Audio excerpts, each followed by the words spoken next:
Hello everyone. आज हम start करेंगे लेक्चर नंबर 11 जो कि है सिटीजनशिप। ठीक है, लास्ट टाइम अपन पढ़े थे, प्रियम्बल पढ़े थे और फिर एक्ट और लॉ में डिफरेंस क्या होता है, आर्टिकल नंबर 1 पढ़े थे, 2 पढ़े थे, 3 पढ़े थे। ठीक है, और फिर हम थोड़ा सा ब्रीफ देखे थे कि सिटीजनशिप क्या होता है। ठीक है, और आज हम देखेंगे कि सिटीजनशिप क्या होता है कि जिस देश में आप रह रहे हो, जिसके आप नागरिक हो, तो आप उस देश के सिटीजन कहलाओगे। ठीक है, जैसे हम लोग इंडिया में रहते हैं तो हम लोग इंडिया के सिटीजन कहलाएंगे। ठीक है, तो आप किस किस कंडीशन में एक इंसान को बोल सकते हैं कि हाँ वो उस जगह का, उस कंट्री का सिटीजन है। तो अब देखते हैं कि पहले तो देखेंगे कि स्टेट में और यूनियन टेरिटरी में डिफरेंस क्या है। जैसे कि आर्टिकल नंबर 1 में हम देखे थे, आर्टिकल 1 में हम पढ़े थे कि यूनियन टेरिटरी क्या होता है, स्टेट क्या होता है, इसको कौन गवर्नमेंट कौन करता है। ठीक है, तो स्टेट क्या होता है, स्टेट मतलब कि है 28 स्टेट, अब 29 हो गया है। ठीक है, तेलंगाना जुड़ गया है, 29 स्टेट हो गया है। तो सेंटर के साथ कैसे उसका रिलेशन है, तो स्टेट का कैसा है कि स्टेट जो है, सेंटर जो है वो उनका जो पावर है वो डिवाइड होता है। ठीक है, डिवीज़न ऑफ पावर रहता है विद द सेंटर, जैसे कि सेंट्रल गवर्नमेंट रहता है, स्टेट गवर्नमेंट रहता है। लेकिन आप देखो यूटी में देखोगे तो यूनाइटेड टेरिटरी में क्या होता है कि वो आपके सेंटर के अंडर ही काम करता है। ठीक है, अब आते हैं ऑटोनॉमी। स्टेट का है अपना खुद का जो है उसका गवर्नमेंट रहता है, तो खुद का वो ऑटोनॉमी एंजॉय करता है। वो खुद चाहे तो अपने स्टेट में क्या क्या उसका रूल्स रेगुलेशन होने चाहिए वो खुद अपना रेगुलेट कर सकता है। बट जो यूनियन टेरिटरी है वो फंक्शन करता है under the authority of the centre. Centre उसको फंक्शन करती है, सेंटर के अंडर वो काम करता है। तो सेंटर जो डिसाइड करेगा उसके मुताबिक यूनियन टेरिटरी चलेगा। अब आते हैं कि इसका हेड कौन होता है। ठीक है, स्टेट का तो गवर्नर जो है वो हेड होता है, जो कि अंडर आर्टिकल 155 बनता है due to the advice of president. नहीं, प्रेसिडेंट बनाता है by the advice of council of ministers, जैसे पीएम हो गए, बाकी सब मिनिस्टर हो गए, तो वो प्रेसिडेंट बनाता है गवर्नर, तो वो गवर्नर हेड होता है। लेकिन आपके यूनियन टेरिटरी में क्या होता है कि एक लेफ्टिनेंट गवर्नर रहता है या फिर चीफ कमिश्नर रहता है जो कि हेड करता है। ठीक है, ये लोग कौन रहते हैं, ये IPS IAS लोग रहते हैं जो कि इनके हेड रहते हैं। ये लोग पूरा फंक्शनिंग देखते हैं उसका, और एडवाइस कौन करता है इसको, सेंट्रल गवर्नमेंट जो एडवाइस करता है। ठीक है, ये आपका हो गया स्टेट और यूनियन टेरिटरी का डिफरेंस। अब आते हैं सिटीजनशिप एंड सिटीजनशिप का मतलब क्या है, और अपने लॉ बुक में, हमारे कॉन्स्टिट्यूशन में सिटीजनशिप को कैसे लिखा गया है, कौन कौन हमारे इंडिया का कंट्री का सिटीजनशिप अपनाएगा और किसको मिलेगा किसको नहीं मिलेगा। ठीक है, the Constitution does not lay down elaborate provision related to citizenship। ठीक है, जो कॉन्स्टिट्यूशन है वो उतना एलेबोरेट नहीं किया है कि किस में आपको मिलेगा, किस में आपको नहीं मिलेगा सिटीजनशिप। ठीक है, तो सिटीजनशिप जो होता है वो जो जितने भी उसके मैटर है, उसके रिलेशन में जो भी मैटर रहता है वो आपके इंडियन पार्लियामेंट ही उसको डील करता है। ठीक है, वो हमारे लॉ बुक में नहीं लिखा गया है कि क्या क्या क्या होना चाहिए, क्या नहीं होना चाहिए। तो जो हमारा पार्लियामेंट है, जो हमारे मिनिस्टर्स जो हैं, जो हमारा गवर्नमेंट है, वही हमारा क्या बोलते हैं इसका जो केस है, इसके रिलेटेड जो मैटर रहता है उसको डील करता है। तो पार्लियामेंट ने क्या किया था, एक इंडियन सिटीजनशिप एक्ट लागू किया था 1955 में। ठीक है, ये सबसे मोस्ट कॉम्प्रिहेंसिव एक्ट है जो कि पास्ड हुआ था बाय पार्लियामेंट। ठीक है, ऑन इंडियन सिटीजनशिप। तो ये जो एक्ट है ये दो चीज़ के ऊपर बेस है। एक है आपका लॉ ऑफ सॉइल। ठीक है, लॉ ऑफ सॉइल है, दूसरा है लॉ ऑफ ब्लड। ठीक है, लॉ ऑफ सॉइल को क्या बोलते हैं हम लोग, जस सोली। ठीक है, याद रखना, सोली मतलब सॉइल से आया हुआ है, जस सोली, और एक जस सैंगवाइन। ठीक है, जस सोली, जस सैंगवाइन। तो सोली का मतलब क्या है, सॉइल। सॉइल मतलब क्या है, आपका मिट्टी, आपका लैंड। ठीक है, तो इसका मतलब क्या है कि जिस इंडिया के किसी भी धरती में जो कि इंडिया के अंडर आता है, उस धरती में आप अगर पैदा हुए हो तो आपको ऑटोमेटिकली आपको इंडिया का सिटीजनशिप मिल गया। ठीक है, और जस्ट सैंगवाइन मतलब क्या है, ब्लड। ब्लड मतलब क्या है कि अगर आपके माता पिता अगर इंडिया में पैदा हुआ है और इंडिया के उन लोग हैं, सिटीजनशिप अपनाए हुए हैं, तो फिर आप अगर आपके माता पिता का इंडियन है तो आप ऑटोमेटिकली इंडियन हो गए, चाहे आप कहीं पैदा हो जाओ। आप अगर कनाडा में पैदा हुए हो, आप अगर US में पैदा हुए हो, बट आपको इंडिया का सिटीजनशिप मिलेगा, ऑटोमेटिकली आपको मिल गया है। क्यों? क्योंकि आपके माता और पिता दोनों बाय ब्लड, मतलब दोनों ही आप इंडिया थे, और बाय ब्लड मतलब क्या है कि आप उनके बेटे हो या बेटी हो, तो आपको ऑटोमेटिकली मिल गया। ठीक है, अब आता है the parliament under the Indian citizenship act 1955 put 5 condition under which a person can become an Indian citizen. ठीक है, 5 कंडीशन है, 5 कंडीशन के मुताबिक ही आप एक इंडिया का सिटीजनशिप अपना सकते हो और आपको बोला जाएगा कि हाँ आप इंडिया का सिटीजन हो। तो एक तो आपका हम पढ़े जैसे अभी बाय बर्थ, मतलब कि आप अगर इस मिट्टी में पैदा हुए हो तो इसमें आप ऑटोमेटिकली आपको इंडिया का सिटीजनशिप मिल गया है। ठीक है, उसको बोलते हैं हम जस्ट सोली। ठीक है, बाय सॉइल। ठीक है, अब आता है बाय डिसेंट, मतलब जस्ट शैंगवाइन, मतलब कि आपके माता पिता अगर इंडियन थे तो आप ऑटोमेटिकली इंडियन हो जाओगे। Here the just sanguine principle applies if a person is born outside India, मतलब कि इंडिया के बाहर पैदा हुआ है ना, कनाडा में, यूएस में, अमेरिका में, है ना, अगर ब्रिटेन में कहीं भी अगर पैदा हुआ है वो, and at the time of their birth one or both parents are Indian citizen, then the child automatically has the right to Indian citizenship. ठीक है, या तो पापा या तो मम्मी। ठीक है, फादर या मदर, फादर मदर में से कोई भी अगर एक इंडिया का है तो ऑटोमेटिकली वो बच्चा भी इंडियन कहलाएगा। ठीक है, ये हो गया आपका बाय डिसेंट और by birth.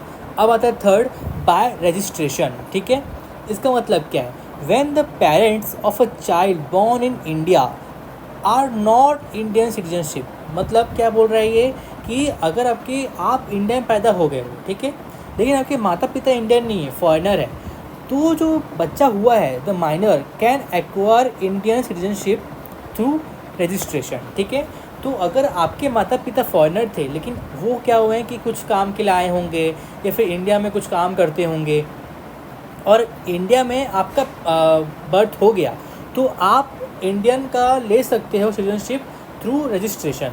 A condition for registration, उसका भी एक कंडीशन है।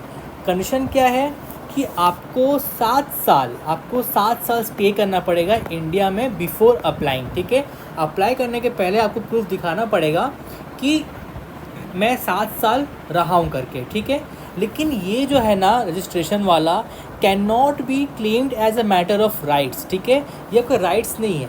अगर गवर्नमेंट फ्यूचर में सोचेगी कि नहीं आप इंडियन नहीं हो, है ना, आपके माता पिता इंडियन नहीं हैं, तो फिर वो चाहेगी तो आपका इंडिया का सिटीजनशिप ले भी सकती है वापस। ठीक है, लेकिन जो आपका just solely or just sanguine था, by birth and bye decent, ये दोनों जो है ना ये आपके मैटर ऑफ बर्थ है, मैटर ऑफ क्या बोलते हैं राइट्स है। ठीक है, इसका मतलब क्या है कि ये राइट्स आपसे कोई भी नहीं छीन सकता है। ठीक है, आप मरते दम तक इंडियन कहलाओगे, लेकिन बाय रजिस्ट्रेशन में आपका छीना जा सकता है। ठीक है, बस एक कंडीशन ये है कि आपके रजिस्ट्रेशन के पहले आपको 7 साल स्टे करना है इंडिया में बाय नेचुरलाइजेशन।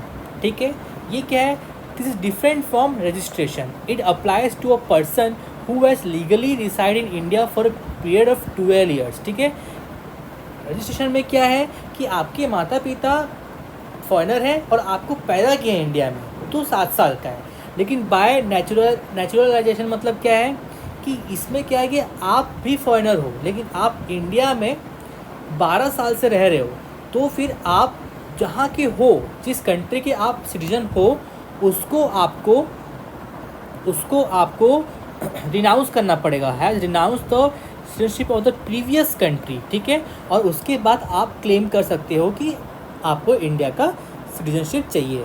ठीक है, a foreigner can acquire Indian citizenship through naturalisation provided they are not an illegal migrant. ठीक है, आप लीगली आना चाहिए आपका इंडिया में, अगर आप इंडिया में इलीगली आए हो तो फिर आपको नहीं मिलेगा। ठीक है, आप अगर लीगली आए हो तो फिर आपको 12 साल रहना पड़ेगा, उसके बाद आपको इंडिया का सिटीजनशिप मिल जाएगा। ठीक है, लास्ट है आपका बाय इनकॉर्पोरेशन ऑफ टेरिटरी। इसका मतलब क्या है, if any foreign territory become part of India, the government of India may by law declared that previous person living in that territory will be considered Indian citizen from a date specified by the government। ठीक है, इसका मतलब क्या है कि जैसे कि अगर आज के डेट में इंडिया हमारा है ना, इंडिया हमारा है, ठीक है, अब मान चलो नेपाल, ठीक है, नेपाल जो है वो खुद का कंट्री है, लेकिन देखते हैं अगर फ्यूचर में अगर हुआ कि नेपाल भी इंडिया का पार्ट बन गया अगर, तो फिर अभी का जो नेपाल में लोग हैं तो वो फिर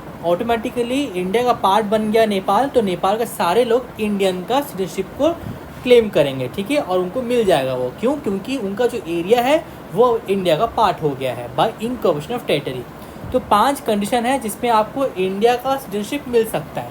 पहला क्या है आपका? Just solely by birth, by descent, फिर बाय रजिस्ट्रेशन। इसमें क्या है कि माता पिता फॉरेनर हैं लेकिन आप इंडिया में पैदा हुए तो आपको 7 साल रहना पड़ेगा, ठीक है। बाय नेचुरलाइजेशन, इसमें क्या है कि आप खुद फॉरेनर हो लेकिन आप इंडिया में 12 साल से रह रहे हो, ठीक है। और फिफ्थ क्या है? बाय इनकॉर्पोरेशन ऑफ टेरिटरी, ठीक है। अब आते हैं कि वो तो गेन हो गया कि आप कैसे ले सकते हो इंडिया का सिटीजनशिप ले सकते हो। अब आता है कि आप लॉस कैसे कर सकते हो, ठीक है। आपको इंडिया के हो आप, लेकिन आपको हटाना है इंडिया से, आपको कहीं और कंट्री जाना है, उनका कंट्री का लेना है, तब क्या होगा? इसके 3 मेथड हैं, ठीक है। बाय रेनन्सिएशन, मतलब आप त्याग रहे हो, है ना। रेनन्सिएशन मतलब त्यागना, ठीक है। तो आप अपना जो सिटीजनशिप वाला जो है उसको आप त्याग रहे हो। इफ़ अ पर्सन वॉलेंटरली, अपने इच्छा से सरेंडर कर रहा है हिज और हर इंडियन सिटीजनशिप, उसको बोलते हैं बाय रेनन्सिएशन, ठीक है। लेकिन ये ऐसा है कि अगर आप इंडिया में पैदा हुए हो, है ना, या फिर आपके माता पिता इंडियन हैं, तो आप त्याग तो दिए, लेकिन आप फ्यूचर में चाहोगे तो वापस भी ले सकते हो, क्योंकि आपका ये बर्थ राइट है कि आप इंडिया के सिटीजनशिप हो, ठीक है। अब आता है by termination. If a person acquires the citizenship of another country by choice but does not surrender their Indian citizenship, the law automatically terminate their Indian citizenship, ठीक है। आप अगर यूएस में काम करने गए हो इंडिया से और आप यूएस में रह के आप यूएस का ले लियो सिटीजनशिप ले लिए हो, तो फिर बाय लॉ ये होगा कि आपका इंडिया का जो था वो अपने आप टर्मिनेट हो जाएगा, ठीक है। हो गया आपका बाय टर्मिनेशन, ठीक है। अब आता है by deprivation. If a person has obtained Indian citizenship through fraud, the government of India can deprive them of citizenship. आप धोखे से अगर इंडिया का लिए हो, सिटीजनशिप लिए हो, तो आपका गवर्नमेंट को पता अगर चला तो फिर आपका वो गवर्नमेंट चाहेगा तो आपका बाय फ्रॉड के नाते आपका वापस ले सकती है इंडिया का सिटीजनशिप, ठीक है। If a person is citizen by birth or descent, मतलब just solely or just sanguine, their Indian citizenship can not be taken away or deprive, ठीक है। वो उनका मैटर ऑफ राइट्स है, वो उनका राइट्स है कि वो हमेशा आजीवन जब तक इस दुनिया में है वो इंडिया का कहलाएंगे वो, ठीक है। वो आपको मैं बोला था बाय रेनन्सिएशन में, ठीक है। तो 3 पढ़े हम लोग। क्या है लॉस में? क्या क्या है? बाय रेनन्सिएशन, बाय टर्मिनेशन और बाय डेप्रीवेशन, ठीक है। अब आता है सिटीजनशिप अमेंडमेंट एक्ट 2019। तो 19 में क्या लाया गया है? CAA एक्ट लाया गया, जिसे बहुत बवाल मचा था। देखते हैं कि ये क्या है, ठीक है। The citizenship act 2019 seeks to amend the Indian citizenship act of 1955। जो 1955 में जो एक्ट बना था उसमें कुछ चेंजेस लाया गया 2019 में। तो ये क्या बोलता है वो देखते हैं। According to this act, people belonging to certain religious community, जैसे कि Hindu, Parsi, Jain, Buddhist, Christian and Sikh, ठीक है। Hindu, Parsi, Jain, Buddhist, Christian and Sikh from 3 countries, ठीक है। कौन कौन सा कंट्री है? अफ़गानिस्तान, ठीक है, अफ़गानिस्तान, पाकिस्तान एंड बांग्लादेश, ठीक है। अफ़गानिस्तान, पाकिस्तान और Bangladesh who entered India on or before 31 December 2014, ठीक है, are eligible to apply for Indian citizenship, ठीक है। ये क्या बोल रहा है कि अगर आपका अफ़गानिस्तान से, बांग्लादेश से और पाकिस्तान से हिंदू, सिख, आपका पारसी और आपका क्रिश्चियन और बुद्धिस्ट एंड जैन, ये लोग अगर आए हैं, है ना, बाय लीगल और इलीगल, वो अपना क्लेम कर सकते हैं, इंडिया का सिटीजनशिप क्लेम कर सकते हैं, ठीक है। For this 6 religious community the naturalisation periods has been reduced to 5 years, ठीक है, इंस्टेड ऑफ यूजर 12 years। हम पढ़े थे कि नेचुरलाइजेशन में क्या था, आपको 12 साल रहना है अप्लाई करने के पहले, लेकिन आप इसमें जो 6 रिलीजन जो हैं ये अगर चाहते हैं कि हमें इंडिया का मिलना चाहिए, तो उनके लिए 12 साल से कम होके 5 years हो गया था, ठीक है। तो वो क्लेम कर सकते हैं। As a result they will not be treated as illegal immigrants, ठीक है। नोट क्या है इसमें देखो, to be exempted from being classified as illegal migrants, they have also been granted exception from the following laws, ठीक है। इससे कि जो इस 6 धर्म से आए हुए हैं उनको इलीगल इमाइग्रेंट्स ना बोला जाए, तो कुछ कुछ और लॉ में कुछ ग्रांटेड मिला था, ठीक है। पहला क्या है, द पासपोर्ट एक्ट 1920। ये पासपोर्ट एक्ट 1920 क्या बोलता है कि ये लॉ जो है ना वो बोलता है कि this law mandate that foreigner must carry password bye entering India, ठीक है। जो भी फॉरेनर इंडिया में एंट्री मार रहा है उसके पास पासपोर्ट होना ही चाहिए, ठीक है। लेकिन 2014 के पहले जो भी अफ़गानिस्तान, पाकिस्तान और बांग्लादेश से आए हुए हैं उनके पास पासपोर्ट नहीं भी है तब भी वो क्लेम कर सकते हैं, ठीक है। इस पर उनको ग्रांटेड मिला था, ठीक है, during by the CAA act 2019, ठीक है, द पासपोर्ट एक्ट। अब आता है the foreigner act 1946। This law regulate the entry and departure of foreigner in India, ठीक है। अब आते हैं नोट क्या है, ठीक है। फॉरेनर एक्ट और आपका पासपोर्ट एक्ट, इसमें आपको ग्रांटेड मिल गया जो बाहर के लोग आए थे। डोमिसाइल किसको बोलते हैं, ठीक है। Domicile state generally refers to the state where a candidate has their permanent resident. जो हम देखते हैं ना कि हम बोलते हैं कि हम इस स्टेट के डोमिसाइल है, हम दिल्ली के डोमिसाइल रखे हुए हैं, हम उड़ीसा का डोमिसाइल रखे हुए हैं, हम महाराष्ट्र रखे हुए हैं। तो क्या क्राइटेरिया है कि आप बोल सकते हो कि हाँ मैं यहाँ का डोमिसाइल रखा हूँ करके। तो डोमिसाइल जो है ना एक स्टेट रहता है जो रिफ़र करता है यूजुअली कि जो कैंडिडेट है जो बोल रहा है कि मैं यहाँ का डोमिसाइल सर्टिफिकेट रखा हूँ तो वो वहाँ का एक परमानेंट रेसिडेंट होना चाहिए, ठीक है। और where they have spent a significant portion of their life typically for education purpose. जैसे कि मैं अपना एग्जांपल देता हूँ, मैं हूँ उड़ीसा का, ठीक है।